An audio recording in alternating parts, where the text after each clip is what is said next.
Okay na, maayong hapon, maayong adlaw mga kapobre. So, naana punta karon dire padulong sa bukid mga kapobre. Kay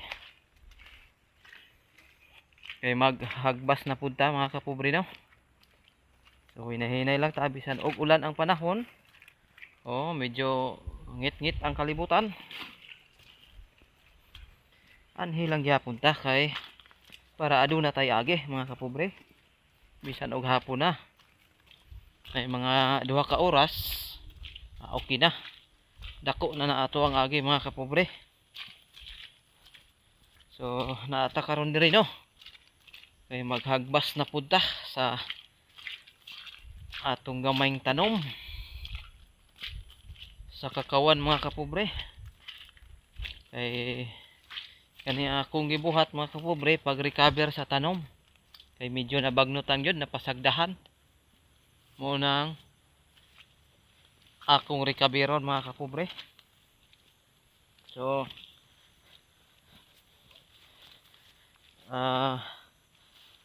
maayong adlaw sa tanan natong mga subscriber o mga viewers. Salamat sa inyong pag-subscribe. Ug sa ato pong mga viewers, thank you. So nagbaktas na punta karon og paubos mga kapobre. Kay hagbas ato ang toyo dire sa bukid. Kay sayang ang panahon, mulabay lang nga wala tay agi. So sayang. May nang naagi tay agi kada adlaw mga kapobre. Bisan og hinahinay lang.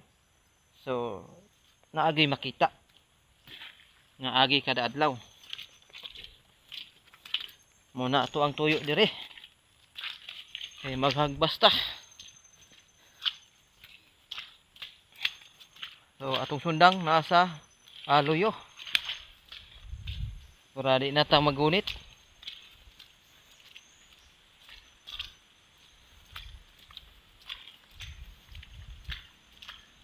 Sayang man ang adlaw mga kapobre. Ganihang buntag pertig yung ulan na. So di gid to makaya karon kay medyo niundang ang ulan. So may na lang nga makaagi ta gamay. Para dili masayang ang panahon nga mulabay. Mulabay lang ang adlaw nga wa tay agi. So atong himuon karon hagbas na puta mga kapobre. Kay gani ilaha mama kadto ang ilahang hinagbasan ni mama mga kapobre. Naghagbas pud sila karong adlaw. Hawan-hawan na ilang agi. So kita hagbas pud ta. Ay para di masayang ang adlaw. Mientras nga wa patay laing trabaho.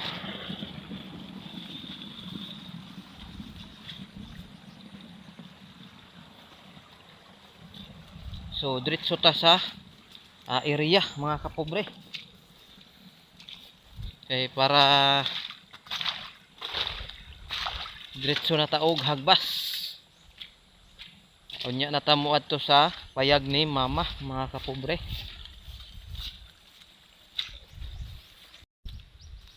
So naa na ta. Nay mga kanding dire mga kapobre oh. Isugat na sa tuwa ang kanding na. So diretso ta dire sa area para sa paghagbas.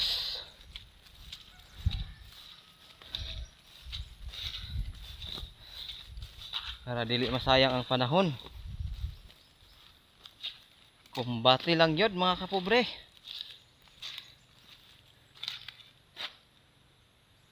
So dirita diha ta magsugod mga kapobre no. Atong panumbaho ng mga kahoy-kahoy. Kay para way kahoy. Okay, magsugod na ta. Okay na, mauna ni ato ang hinagbasan mga kapobre. Kaning dire mo ni una gihagbasan. So naisprehan na ni siya. Muning nagyelo na ang sagbot mga kapobre. So nato yung mga agi nako, itong mga niaging adlaw mga kapobre. Muning diri sa unahan. Ipakita nako sa inyo ha. Ang akong bagong mga agi. Kani siya, muuni mga kapobre. So muuni siya ako ang mga agi nga bago. So padulong na dito sa ubos. Padulong na dito ako ang agi nga bago mga kapobre.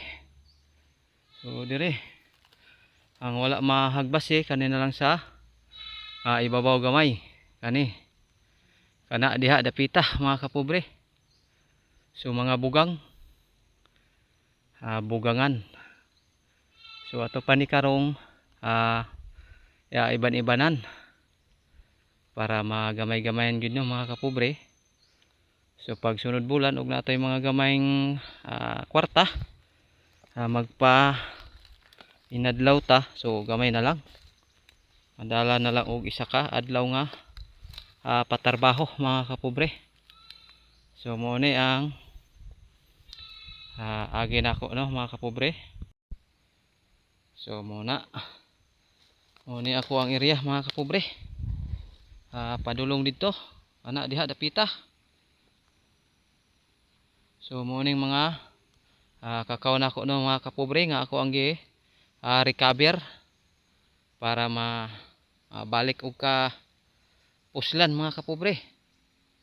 Ay pila ka tuig nga wa gyud nako ni kami mga kapobre tungod sa busy napasagdahan kay lagi kaning daghan tay trabaho dili na gyud maatubang ang tanan mga kapobre no. So tumagong niaging mga panahon natay mga baboy. So karon kay wala nay baboy mo nang diri na pud ko nag focus ako ang kakawan akong gi-recover mga kapobre para mobalik og pamunga. Kay pila na ka tuig kaya na siguro mga 3 or 4 ka tuig nga wa gyud atiman ni mga kapobre. So mauna diha ang area. So wa na gamay-gamay na lang gyud ang hagbasonon mga kapobre. Dito sa ubos duha ka kuan na lang dito pulo nga bugang. So mo lang naibalikanan diri sa ibabaw medyo gamay-gamay na lang gyud pod mga kapobre. Kana na lang naibugang. So ato pa ni karong iban-ibanan mga kapobre para gamay-gamayan gyud. Okay no mga kapobre. So dirita karon nag suot-suot no mga kapobre. Muna ato ang agi kani. Muna atong agi mga kapobre. Muna atong agi karon. Ana muna atong suot-suot sa ilalom sa kakao. Atong gikamang ang mga sagbot para kuha na mga kapobre. Kaya di nimo kamangon di gyud kuha ang ilalom no mga kapobre. Unang kinahanglan gyud nga kuanon gyud siya, kuuton gyud sa ilalom mga kapobre. Para makuha gyud ang mga kahoy-kahoy nga ginagmay, mga gagmayng kahoy. Para ang mabilin gyud mga kapobre, kakao ra gyud siya. O nga diha ilalom. Ato yung suot ang ilalom mga kapobre. So muna atong agi diha. Itong niaging adlaw no mga kapobre. Muna atong agi dire. So na iban-iba na gyud mga kapobre. Gamay-gamay na lang para mahuman ana na lang mga baga ang nabilin mga kapobre. So kanina lang dire ang nabilin, gamay na lang na ay bugang siya. So hapit na gyud mga kapobre. Kani muna lang ni atong kuanon og dito. Dito mga kapobre medyo lati-lati to dito, dali ra to siya hagbason mga kapobre. So kani magungkuan mo ni lisod kay na ay bugang parehaan na ay bugang ana siya na ay sagol bugang mga kapobre. Unang hinahinay lang jud kay hadlok tama tusok sa bugang mga kapobre, maigo ta sa tulinggab. Unang hinahinay ra gyud nato og hagbas kay mag bantay ta sa kuan sa bugang mga kapobre. So diha humana na diha padung atong lubi, humana na diha, kana na lang yung diha mga kapobre nga naay bugang. So mo lang na ang hagbasonon no mga kapobre. So karon dirita mo ni atong atakon karon mga kapobre no, para iban-ibanan ni diha mga kapobre. So let's go. So mauna na ang agi no mga kapobre. Kita namang yun ang ato ang agi sa paghagbas mao ni. So wala na, nagsumpay na gyud ang agi nga daan og agi nga bag-o.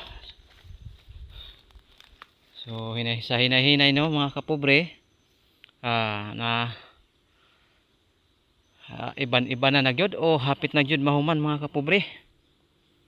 So okay no, daghang salamat sa mga gihatag sa Ginoo sa ato ang kabaskog sa panglawas. Bisan sa kapobrehon mga kapobre, naka hinay-hinay gyapon ta og agi sa ato ang area mga kapobre. Dako kay pasalamat nato sa Ginoo nga gihatagan ta og maayong lawas para sa adlaw-adlaw makalihok-lihok ta sa matag adlaw mga kapobre. Sa hinay-hinay human ra gyud ato ang matag usa ka trabaho sa ato ang adlaw-adlaw nga gimbuhaton. Muna ato ang number 1 nga pasalamatan sa ato ang Ginoo mga kapobre kay gihatagan ta og maayong panglawas. So mo na ni ato ang agi, hinay-hinay lang gyud para bisan og hapit na mo ulan kay madungog na gyud nato ang hagunos sa ulan, nagpadulong na dire. So hinay-hinay lang gyud ta mga kapobre. Okay no, mo na ato ang agi. Kana mo na atong agi mga kapobre. Kayang dire humana ni dire mga kapobre. So ato ang hagbasonon kana na lang paana dito sa ibabaw mga kapobre no, paana dito. So kana na lang yun diha ato ang hagbasonon mga kapobre, bugangan. So nakita na gyud ato ang agi, naa na gyud tay agi mga kapobre. Salamat sa Ginoo nga malaho tayon nga pagpaningkamot ni atong gibuhat mga kapobre tungod og alang sa ato ang pamilya. So medyo relax na tagamay kay ang ulan na padulong na, naghagunos na, padulong na diri ang ulan mga kapobre. So maghinahinay na taog baktas na. Daghang salamat sa atong mga viewers, subscriber. Mura to akong vlog. Thank you. God bless sa inyong tanan.